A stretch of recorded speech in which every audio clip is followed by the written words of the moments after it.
home of the Philadelphia Eagles. They got him again! Sixers. Bang! It's good!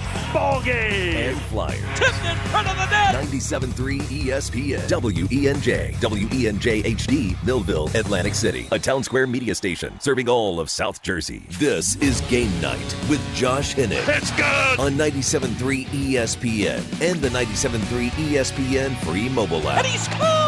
Now live from inside the Ocean Casino Resort Studio, here's Josh Hinnick.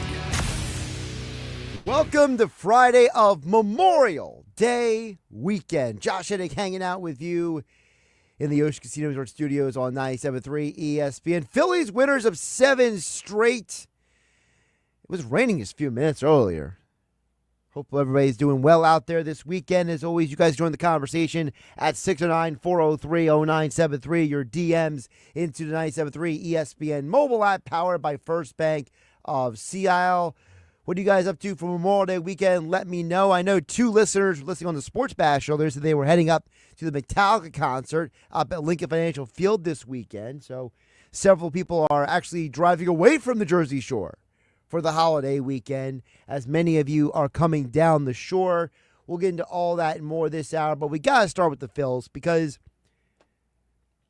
I have said for a very long time that Memorial Day weekend is the tent pole. It is the demarcation line for me of a baseball season. Once you get to the baseball checkpoint number 1, then you can have a conversation about who you really are. And as I pointed out yesterday here on 97.3 ESPN, all I kept thinking yesterday and today was when we had the conversation with the Phillies a month ago, the entire conversation was this team is struggling, the offense is inconsistent, is the bullpen any good? And while the bullpen is still a little bit sketchy, shall we call it, at times, you still get a little nervous when guys come in, and Alvarado is going to be a big cloud hanging over their head for the rest of the year. The Phillies right now have the best record in the National League. The only team in baseball with more wins than them on the season are the Detroit Tigers. And if you would have told people this a month ago, they would have said you were nuts.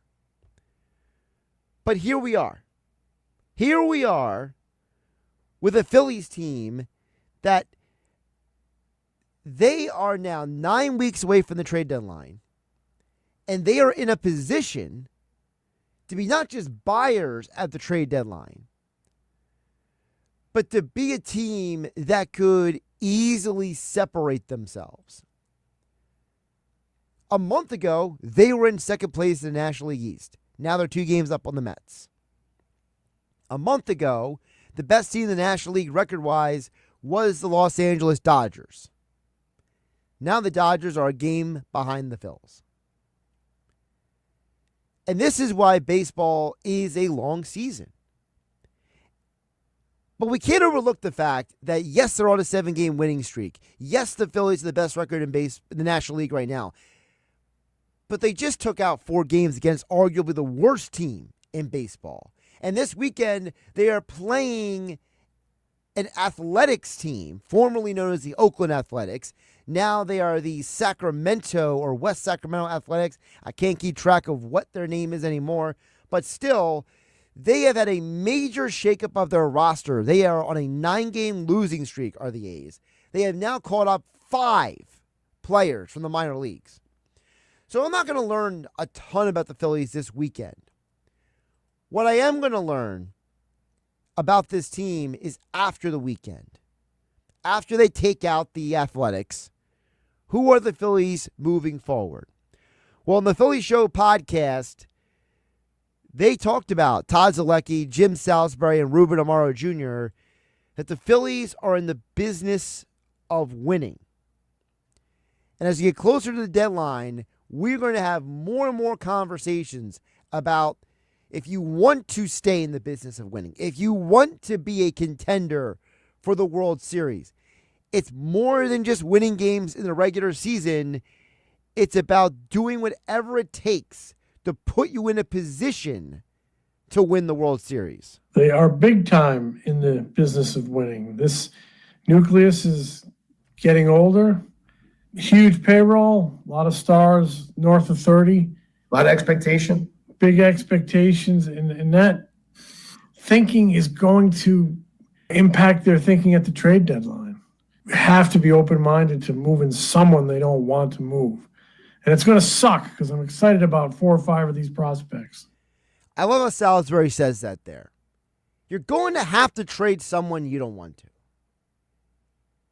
And for as much as we have heard about these great young prospects they've been rebuilding the minor leagues with, the reality is that the Philadelphia Phillies, as you know them, right here, right now, on May 23rd, my opinion of them has not changed since April 23rd. And that is, as currently constructed, they are a team that's probably going to win about 95 games. But they are not good enough to win the World Series. They need more.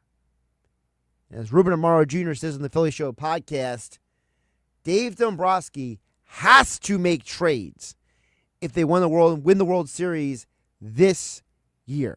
You got to win this year, and you got to go all out to try to make it happen. And I sort of feel for Dave Dombrowski a little bit in so much that you almost feel like you have to do something at the trade deadline. That's how I felt when we were in these situations, that you had to add pieces or a piece, because then it becomes a little bit of a downer in the clubhouse. Like, what's going on? Exactly. I love that part at the end there. He says the players in the locker room, if you don't make a trade, they're going to be like, what's going on here? What are we doing here? And by the way, that's how the fans are going to feel too. If you walk out of that deadline and you don't have a bunch of studs who are amped up for the rest of the season, and you have this, they mentioned, this massive payroll. You have all this money invested in guys like Harper, Turner, Castellanos, Realmuto, Schwarber, Wheeler, and then you don't make a big move at the deadline, they are going to say, what is going on around here? You got to trade the young players. And obviously, who you might trade for starts with a guy who you will see this weekend. Now, some of you out there might not be able to stay up until late tonight to watch the game, but the Phillies will be 10:05 first pitch versus the Athletics. There is a player for the A's who is among those who are going to be considered. The Athletics closer, Mason Miller. Now, you remember that name from last year? That was a name along with Brett Rooker that was talked about a lot here on 97.3 ESPN. You heard Mike Gill mention last year that Brett Rooker, a right-handed power bat in the outfield, made a lot of sense for this team. Well, apparently it made too much sense because that's why the Phillies didn't do it. But still, the A's have that young closer. They got that young, fire-throwing, right-handed pitcher, Mason Miller. Here's what they had to say about Mason Miller on the Philly Show podcast. They're going to be facing Mason Miller this weekend in Sacramento, and that's a guy that we talked a lot about last year at the trade deadline, and I'm sure he'll come up again. I mean, the A's are playing. They've lost like 13 out of 15. Exactly. Yeah, they've been struggling. So they've cratered. They have cratered, as they said on the podcast. But Miller is still there. Now, I don't know how much you're going to see him this weekend because apparently he's just collecting dust half the season in the Athletics bullpen, but he is going to be a top-tier prospect. And as I point out on the Phillies Show podcast, Miller is not a guy who's going to come cheap. But Mason Miller, if they want to stick him in the luggage rack on the way home, I think they could find room for him. They're going to take a lot because they got, 3 years of. Yeah, and they've tried. They've tried on Mason Miller last summer, this winter. We're talking about Bohm and Mason Miller. Those guys were all, they approached Oakland about that. And that control is so valuable for the A's, but they're going to want a lot because, like you said, the 4 years of control. He throws 102. It's going to take a lot to get him. But he is the kind of guy that you give up prospects for. So keep an eye on that Mason Miller this weekend in Oakland if you're staying up late to watch the Phillies game. They do play at 4:05 on Sunday. But when they face the Athletics weekend, Mason Miller gets into a game. That could be a guy the Phillies could go after. Because, again, you may have the best record in the National League right now. But you look at the rest of the teams in the National League, and you get into a series with them. We already saw it the last 2 years. The Mets took you out last year. Cubs are a high-powered offense. The Dodgers are the preseason favorite to win the World Series. If the Padres can get their bats back on track, they got the kind of pitching that would make a series miserable for the Phillies. A Phillies team that does have a history of swinging missing in the postseason. And don't look now, but while the Atlanta Braves started the year out horribly, they're only 3.5 games out of the wild card, are the Atlanta Braves. There's a lot of teams that can make the postseason that can make your life miserable if you're the Phillies. It may not be ideal, but you might have to do whatever it takes to win a World Series, because there's no promise for tomorrow, folks. Listen, I was listening to Mike Gill and Bob Wankel talk about this earlier today on the Sports Bash here on 97.3 ESPN. This team is in win now mode. This is not we got guys who might be here for the next 2, 3, 4, 5 years. There is no guarantee beyond this year with this team. Both Schwarber and Real Muto are free agents. You see how poorly Aaron Nola has pitched at times this year. You know, Ranger Suarez is a free agent as well. There's a lot of what-ifs with this team coming this offseason. I cannot promise you that after this year, the Phillies are going to continue to be World Series contenders. You hope they are. You think they are. We have a belief in Andrew Painter in the years to come. But there's no guarantee beyond this year. This is the year you got to get it done. It's now or never. So if you're the Philadelphia Phillies, you cannot treat these prospects as they're the reason why. No, they're not the reason why for anything except for, can I get some players at this deadline? Now, I'm not saying trade the whole farm system, but I'm saying that you have been hanging on to these prospects for a very long time. You have been rebuilding the farm system. And as Ruben Amaro Jr. says, you build up the farm system just for moments like this when you can trade some of those players. They're going to give up a pretty good player to get it done, and that's disappointing. But that's part of the game. That's why you build your system. That's why you have a good scouting director and good international folks to do just that. Well, check out the text board on the other side. How you guys feel about the Phillies at Memorial Day weekend, the first checkpoint of the Major League Baseball season?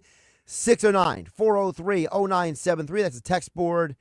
Also, your DMs into 97.3 ESPN mobile app powered by First Bank of Seattle. I see Shaner. He says, I'm stuck in traffic on I-95.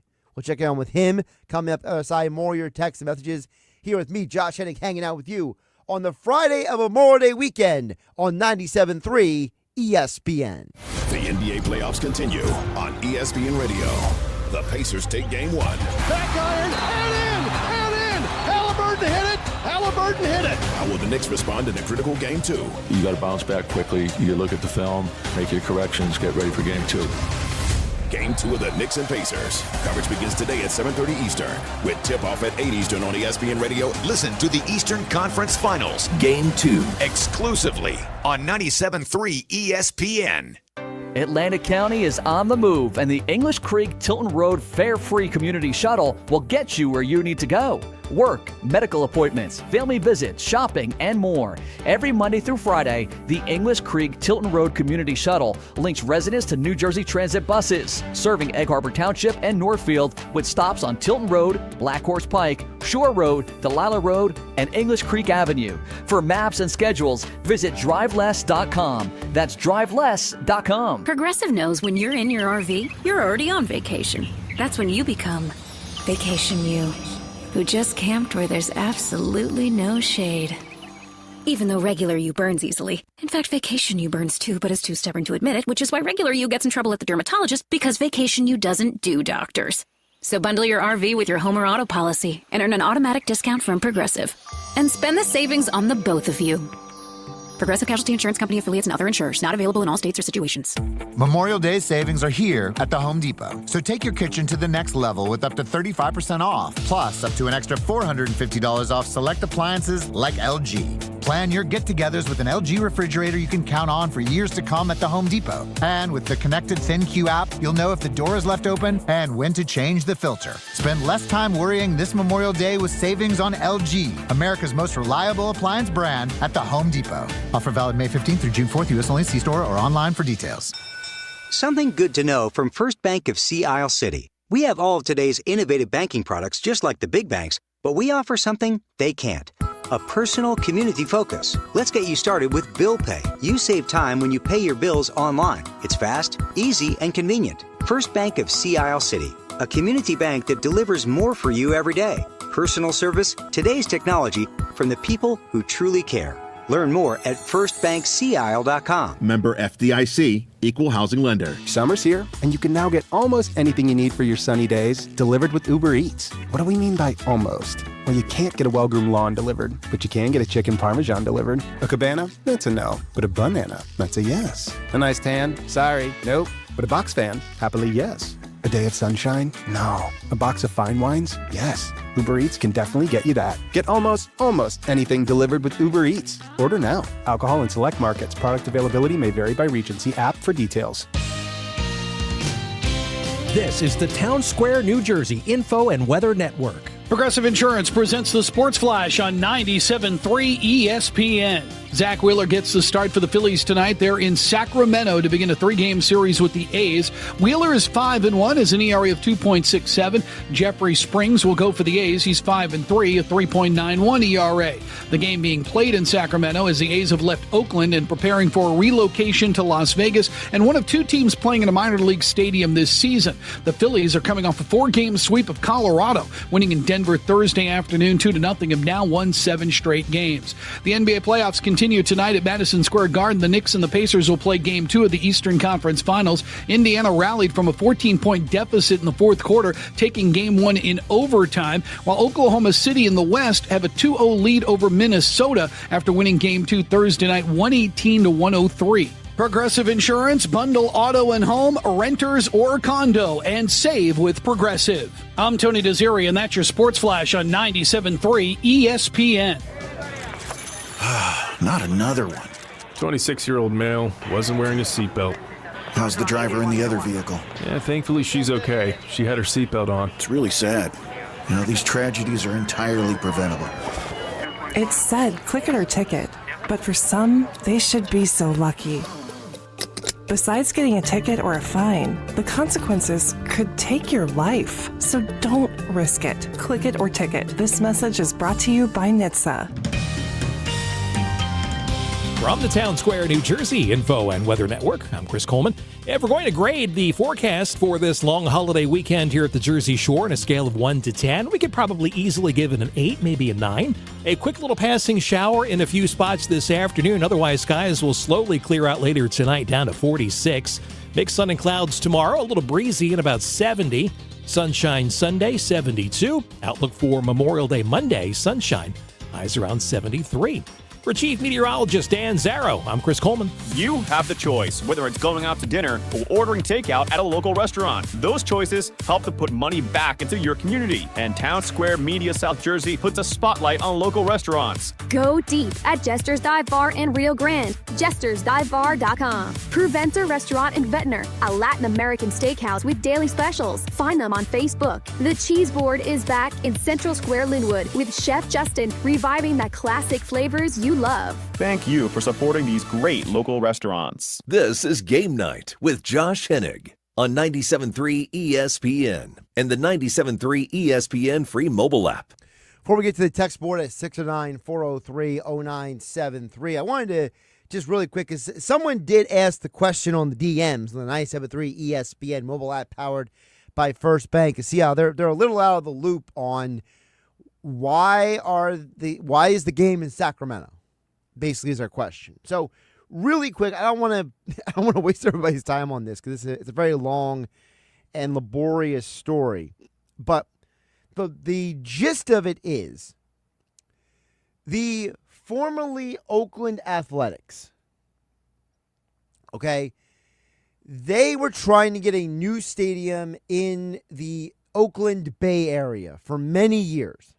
But the Oakland community was not willing to invest the money into said stadium being built. And the Athletics are now the third team that is leaving the Oakland County, Oakland proper area because the city and the surrounding communities were not willing to put up the majority of the money for these teams to build new arenas. So it started with the Raiders and the Warriors. For those who are unfamiliar, the Golden State Warriors played for many years on the Oakland side of the bay. The Warriors and Raiders both have moved out of Oakland. Now, the Oakland Raiders, they're in Las Vegas now, okay? Las Vegas is a place where a lot of teams are migrating to, and it's expected at some point, the formerly Oakland Athletics are going to join them over there. Meanwhile, the Warriors went across the bay to San Francisco.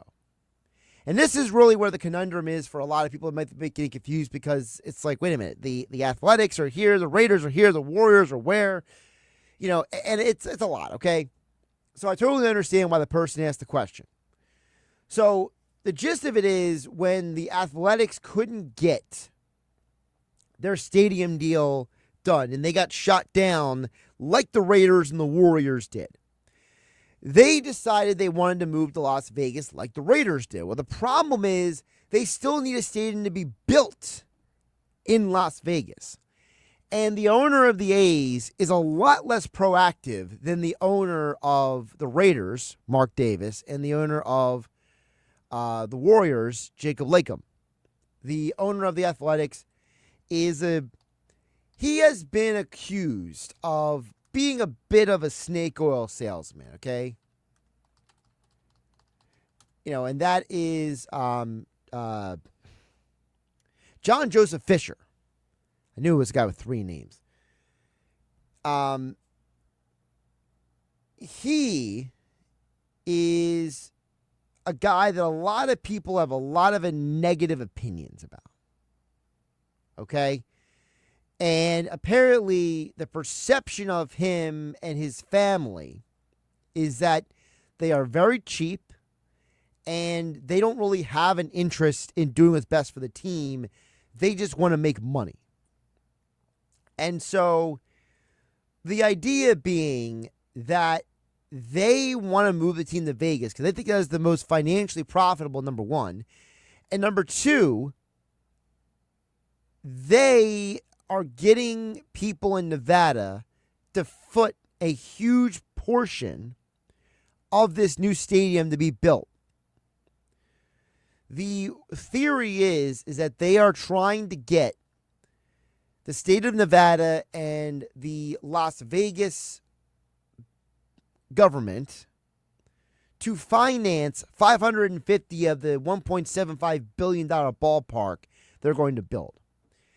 Until then, the Athletics are playing in a AAA stadium in what is known as West Sacramento.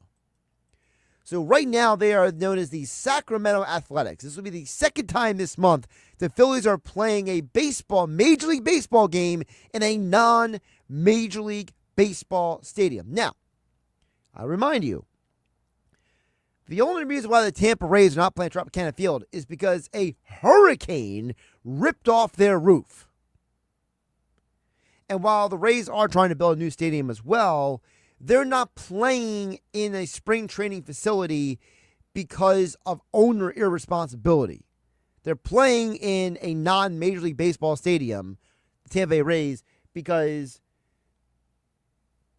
of a hurricane, something that was out of their control.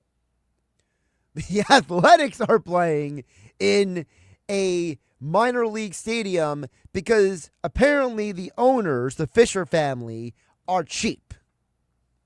And they want somebody else to foot a large portion of the bill for any stadium that they build. So now you know. Now you know why the Phillies are playing in Sacramento, California tonight. It just sounds ridiculous saying it. Like, never in my wildest dreams would I thought, yeah, I know what the Phillies are going to be doing. They're going to be playing a baseball game in a minor league stadium not once, but twice. I mean, it's so ridiculous. You can't even say it without laughing. Oh, my goodness. Josh Hennick here in the Ocean Casino Resort Studios on 97.3 ESPN. Check out the text board now at 609-403-097. That's where Shaner of EHT, he's on his way to the Metallica concert tonight at Lincoln Financial Field.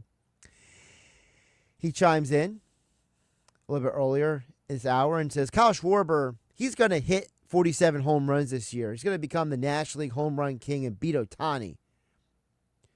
He says, I'm tailgating in Philly right now, and I think that he will also beat Aaron Judge's previous MLB record. I don't know if he's going to get into the 60s as Kyle Schwarber. I mean, if you look at his stats right now, he is definitely on track to hit into the 50s. I mean, what is he at right now? 17? Let me just double check here. I don't want to give the right incorrect number here. Okay, he is at 17. So he has 17 homers in 50 games. So if we project that out, right? That would mean that Schwarber is projected to hit 54 home runs this year. So I don't know if he's going to get in the 60s. But that would be a career high.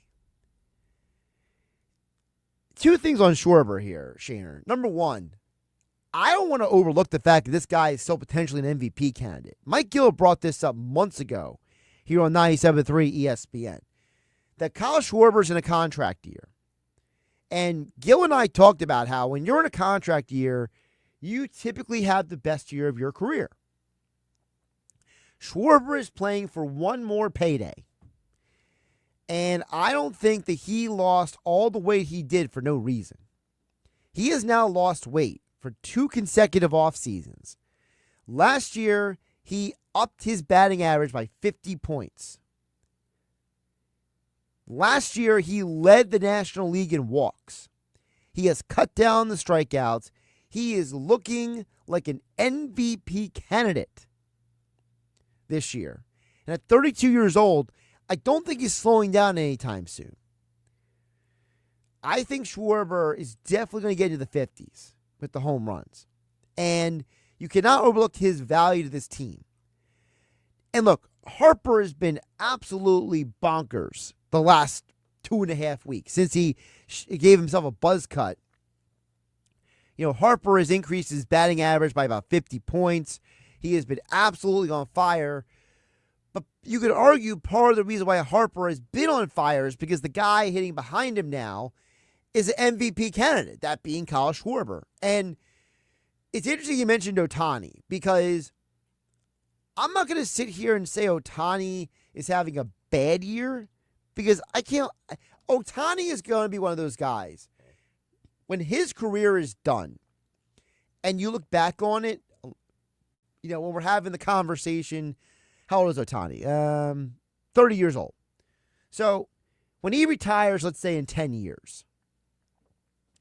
So when it's 2035 and we're having a conversation about Shohei Ohtani and we're going to look back on his career, we're going to be like, this dude had a prime that is unbelievable. Guys like him and Judge are putting up numbers from their mid-20s to their mid-30s that are going to launch them feet first into the Hall of Fame. But what's interesting about Ohtani is, for Ohtani's standards, he's having a very good year. But he's not on pace for the same stats that he put up last year. Okay? Right now, Ohtani is on pace for 30 less RBI than last year. He is on pace for the same number of home runs as last year. But he's also on pace for 20 less stolen bases. His batting average is a little less than last year. The OPS is better, on base plus slugging percentage. But some of his numbers, they're not as great as they were last year. Even he's on pace for less hits than last year. 17 less if you project it out. So if someone's going to win the MVP, not named Kyle Schwarber, not named Shohei Ohtani, this might be the year that he gets caught. Because Schwarber right now is on pace for more RBI, the same number of home runs. Now, he doesn't have the batting average Ohtani has, but they have very similar on base percentages. And right now, Schwarber is on pace to have more walks than Ohtani. So, Shaner in EHT, who's currently tailgating at the Metallica concert, it's very, very, very possible that Schwarber is going to have career highs, have a chance to win MVP, and be a huge catalyst for this team's success. But the other side of that coin is, are we going to be able to see Kyle Schwarber in a Phillies uniform after this season? My opinion is that if the Phillies are serious about winning beyond 2025, they will do whatever it takes to keep Kyle Schwarber in Philadelphia. Schwarber is not the kind of guy who's looking for greener pastures elsewhere, necessarily. I think Schwarber looks around and says, the last time I was a free agent, I was coming off of a solid but not great year. And Schwarber has become a better hitter in Philadelphia. He has become a better player overall in Philadelphia. And I think that he's looking around and saying, I'm not looking to break the bank, but I think he wants to get paid more than his last contract. His last contract was 4 years, $79 million, an average of about $20 million per year. I genuinely think that if the Phillies went to Kyle Schwarber and said to him just straight up, look, we paid you $20 million the last contract. If we give you $30 million in the next contract, is that fair? I think Schwarber would say that's fair. I think if Philadelphia went to Kyle Schwarber and said, we'll give you a 5-year, $150 million contract, which would average out to about $30 million a year, I get the sense that he would take that deal. The only maybe like rub might be his agent might try to get it to 5 years, $155, just because of the fact they want to maybe get that just over $30 million on the average annual value. Because I don't think Schwarber is trying to be one of those guys who's trying to be like, I'm the highest paid guy in baseball. I don't think his ego is that big. But I do think he looks around and he's like, look, man, I've gotten better every year. I am worth more than $20 million a year. And when you look at the other players on the Phillies, right now, Kyle Schwarber is the 6th highest paid player. He has been more productive the last couple of years than JT Realmuto, who is making about $4 million more than him. And you could argue that he is just as valuable as Turner and Harper. There's no reason why he shouldn't be closer to Harper and Turner money than he is to Nick Castellanos and Taijuan Walker money. Because Schwarber is way more valuable than Taijuan Walker. He is more valuable and more consistently productive than Nick Castellanos is. And he has outperformed JT Realmuto the last few years as well. So to me, I don't think it's unreasonable for him to sit there and say, I just want to be compensated. Now, whatever that means for your future negotiations with Bryce Harper and JT Realmuto, that's a different conversation. But I can't worry about the other guys just because I got to keep Schwarber. I think the Phillies are going to have to tell Bryce Harper at some point, look, we're going to take care of you.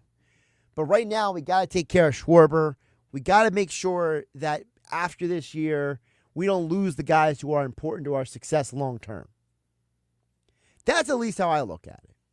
And I think Schwarber is going to get paid a lot of money this offseason. Again, the number I'm throwing out there is 5 years, $155.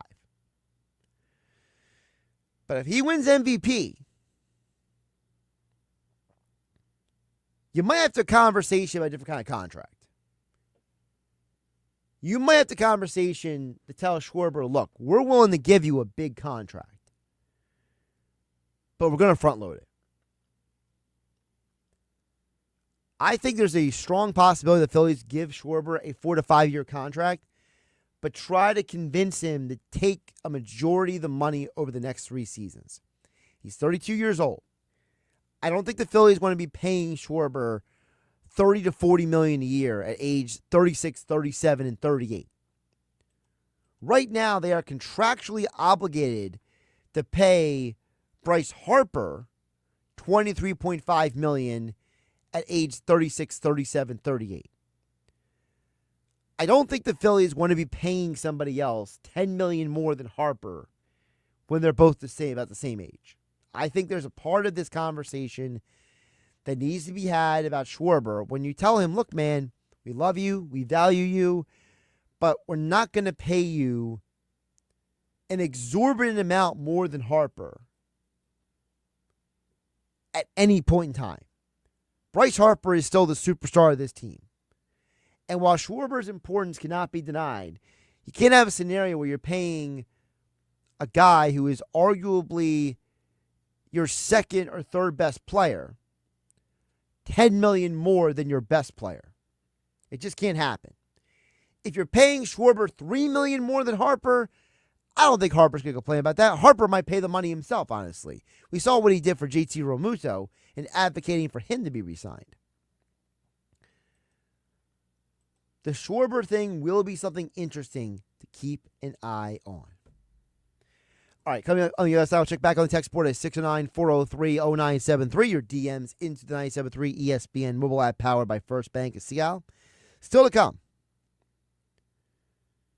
What a Eagles player said about last year's team and what the Eastern and Western Conference Finals are telling us about the future of the NBA. All that and more coming up next. I'm Josh Hennig here on 97.3 ESPN live in the Ocean Casino Resort Studios of Atlantic City.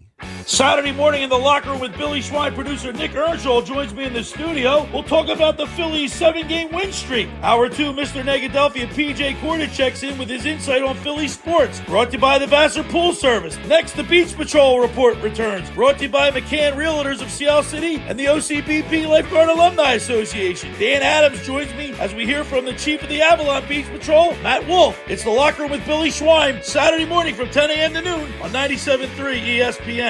With GMF financing, qualified buyers excludes Traverse and Corvette excludes prior sales. It's Bennett Chevrolet's Memorial Day blowout with prices that won't be beat. That's right, Bennett Chevrolet selling new Chevys at GM supplier employee prices. And you keep all the rebates, saving you as much as 20%. Who else can make an offer this good? Nobody. That's who. Get to Bennett Chevy's Memorial Day blowout all this month and save up to 20% on new vehicles with GM supplier employee pricing. And you keep keep all the rebates. Plus, you'll save even more with Bennett's available 0% financing. And if you're looking for your best deal on pre-owned, Bennett's paying a minimum $10,000 for any trade, no matter the mileage or condition. You'll get at least 10 grand towards any pre-owned. Imagine how much more Bennett pays for a good trade. And there's no need to negotiate. Never any haggles or hassles, because our non-commissioned sales team is paid on your satisfaction, not how much you spend. Together, let's drive. Bennett Chevy, Egg Harbor Township, and BennettChevy.com.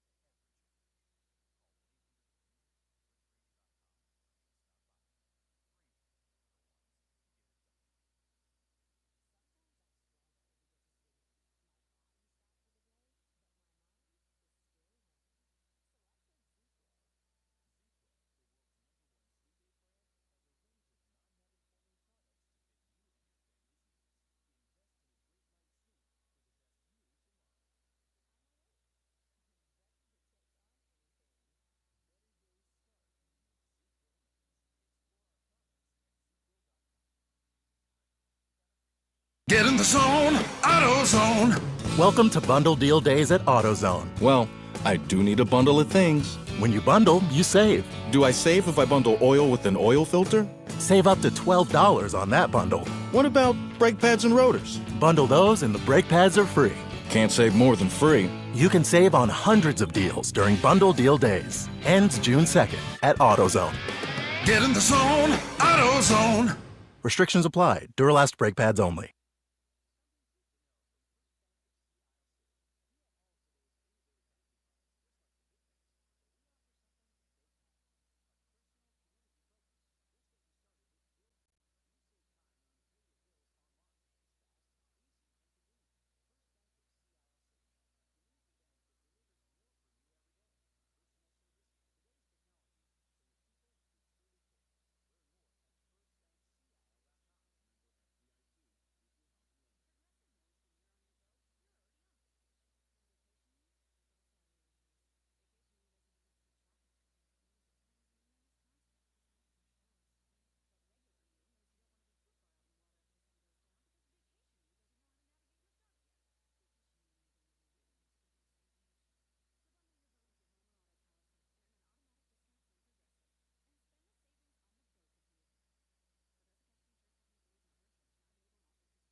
Memorial Day savings are here at the Home Depot. So take your kitchen to the next level with up to 35% off, plus up to an extra $450 off select appliances like LG. Plan your get-togethers with an LG refrigerator you can count on for years to come at the Home Depot. And with the connected ThinQ app, you'll know if the door is left open and when to change the filter. Spend less time worrying this Memorial Day with savings on LG, America's most reliable appliance brand, at the Home Depot. Offer valid May 15th through June 4th, U.S. only. See store or online for details. Every choice you make matters. Whether you're dining out, grabbing takeout from your favorite local spot, or shopping for that perfect outfit at a neighborhood boutique, you're giving back to your community. It's not just about supporting businesses, it's about strengthening connections and keeping your community vibrant. Town Square Media South Jersey is proud to shine a spotlight on local businesses that make our area special. Jenkins Plumbing and Heating. Call Jenkins for heating and air conditioning installation, service and maintenance, plumbing or drain cleaning service. Visit JenkinsPlumbingandHeating.com. Apex East Roofing. Get a price on your roof in 30 seconds at ApexEastRoofing.com. First Bank of Sea Isle. Cape May County's community bank. Filling Marble and Tile Outlet. Philadelphia Avenue and Route 30 at Egg Harbor Township. Visit PhillyMarble.com. Hot Bagels, your local bagel store. Always fresh, always delicious. Thank you for supporting your local businesses from Town Square Media, South Jersey. Now, more Game Night with Josh Hennig on 97.3 ESPN and on the 97.3 ESPN free mobile app, powered by First Bank of Sea Isle City. Before we get back to the text board at 609-403-0973 and your DMs into 973 ESPN mobile app, which is free thanks to First Bank of Sea Isle, I want to get to this audio from Saquon Barkley. And I know this is probably going to be controversial with some people, okay? So for those who don't know, the Exciting Whites, Cooper DeJean and Reed Blankenship, have started their own podcast. Because what kind of world would we be in if two young Eagles athletes didn't have their own podcast, right? Well, their first big guest on the podcast was the one and only Saquon Barkley. Now, I'm not fully finished listening to the whole pod, but I'm about an hour into it, and I'm entertained. It's fun. It's interesting. Nothing that's really like, earth-shattering on the pod. But there's one audio bite that has gone viral, and that is Saquon Barkley telling the guys that he thinks last year's Eagles team is one of the best football teams of all time. Now, I'm not going to play you guys' whole conversation because Saquon does put in some caveats in there for what he says. But I want to play you the main part and get your guys' reaction because I don't think Saquon is that far off on this take.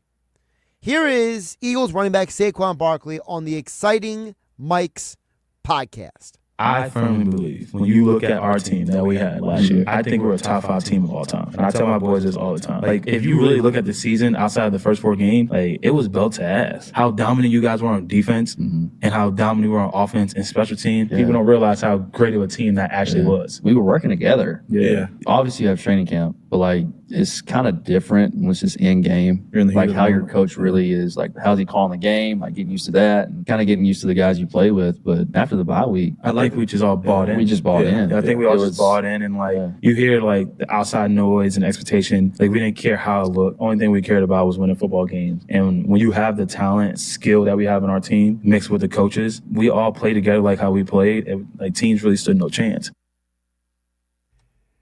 Very fascinating point there by Saquon. Now, again, I know for some people saying the Eagles, last year's Eagles, are one of the 5 best teams of all time is a bit of a hot take. And Saquon does a great job later in the pod explaining that the teams he thinks are better than the Eagles all time are like the 72 Dolphins, the 85 Bears. He points to, the Patriots teams with Tom Brady. He also points out the 2000 Ravens.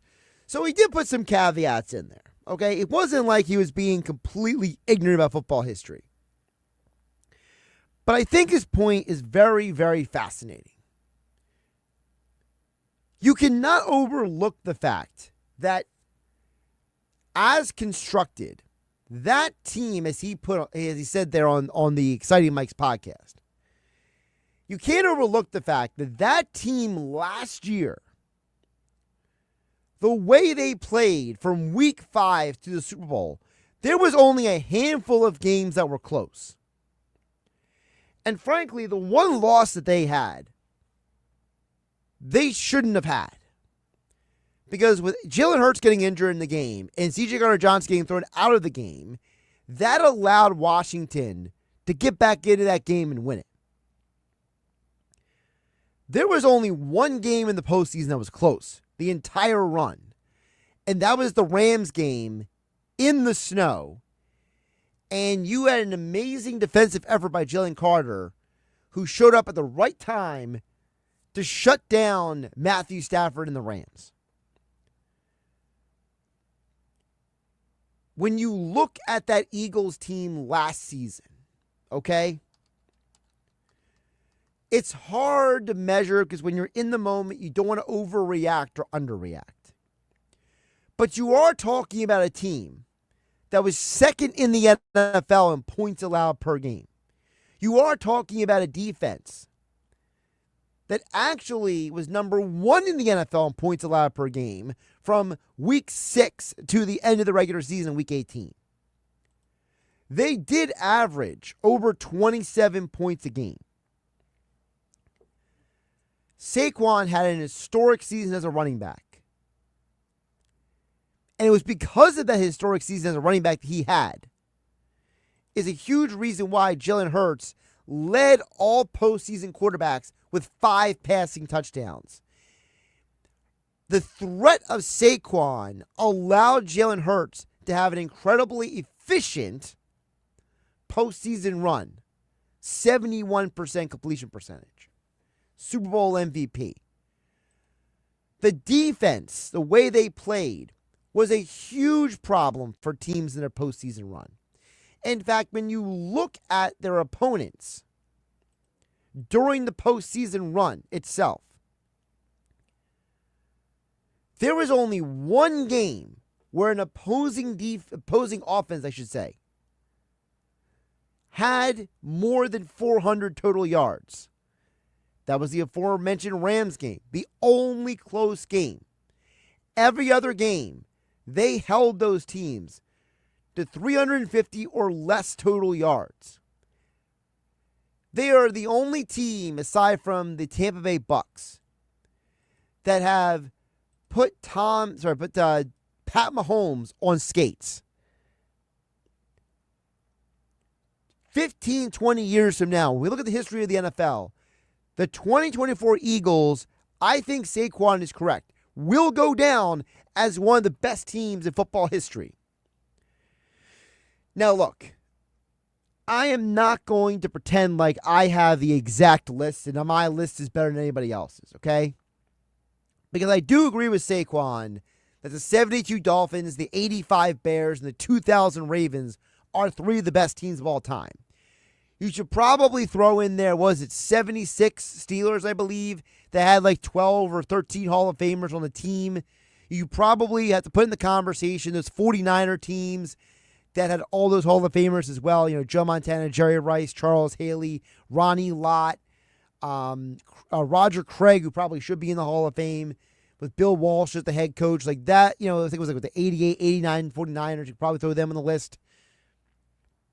The Patriots thing is hard because the problem with putting the Patriots are one of the greatest dynasties of all time, but the first three championships are very different than the second three. Because the first three probably had better defensive talent, but the second three championships for the Patriots probably had better offensive talent. So trying to find what the best team of those teams are, it would probably need about another hour of my time. The Chiefs' dynastic run probably should be in the conversation, but I would say that it's probably the Chiefs team that won the second title and not the third title is probably the better team because that's when they upgraded the offensive line. That's when they upgraded a lot of different positions on defense and made them basically unstoppable that season. And then you can't forget about one other team when you talk about greatest of all time. And I know for Eagle fans, this is very uncomfortable to admit. But the mid-90s Cowboys had ridiculous amount of talent. Emmitt Smith, Michael Irvin, an incredible offensive line, a very underrated defense historically.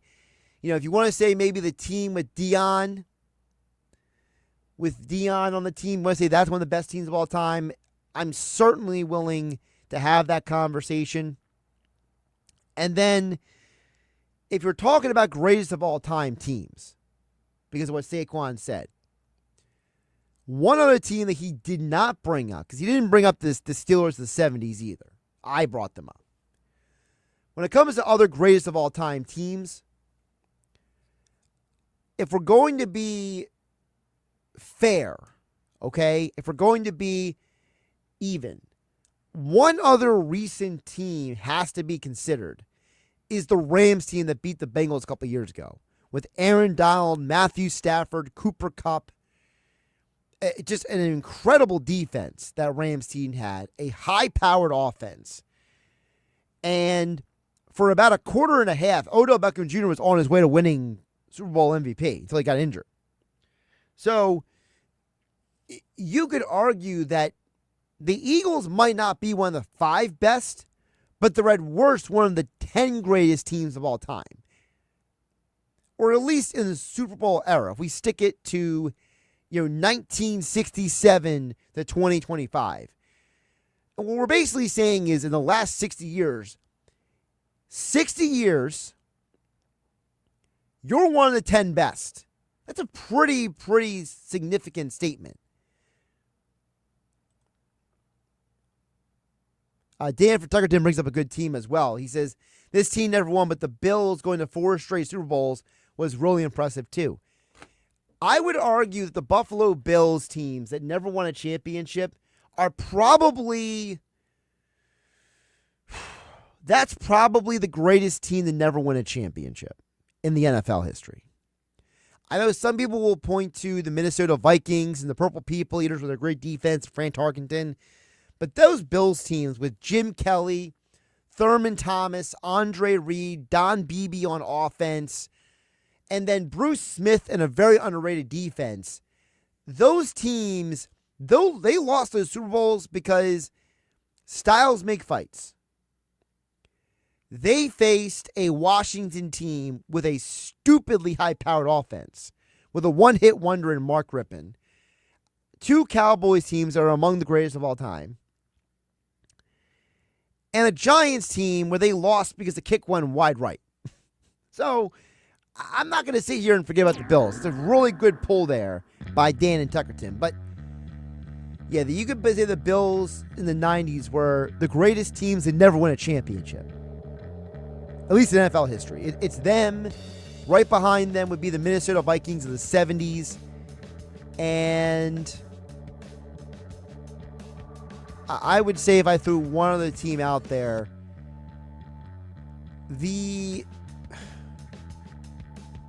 that's a whole nother list I got to figure out. That's a whole nother show right there. Coming up tonight on 97.3 ESPN, we have Game 2 of the Eastern Conference Finals. Pacers, Knicks on 97.3 ESPN. We are seeing in these NBA playoffs how important it is to build a well-rounded roster and not a top-heavy roster. Will the Sixers learn from that? I don't know. Have a great weekend, everybody. The NBA playoffs continue on ESPN Radio. The Pacers take Game 1. Back iron, and in! Halliburton hit it! Halliburton hit it! How will the Knicks respond in a critical Game 2? You got to bounce back quickly. You look at the film, make your corrections, get ready for Game 2. Game 2 of the Knicks and Pacers. Coverage begins today at 7:30 Eastern. With tip-off at 8 Eastern on ESPN Radio. Listen to the Eastern Conference Finals, Game 2, exclusively on 97.3 ESPN.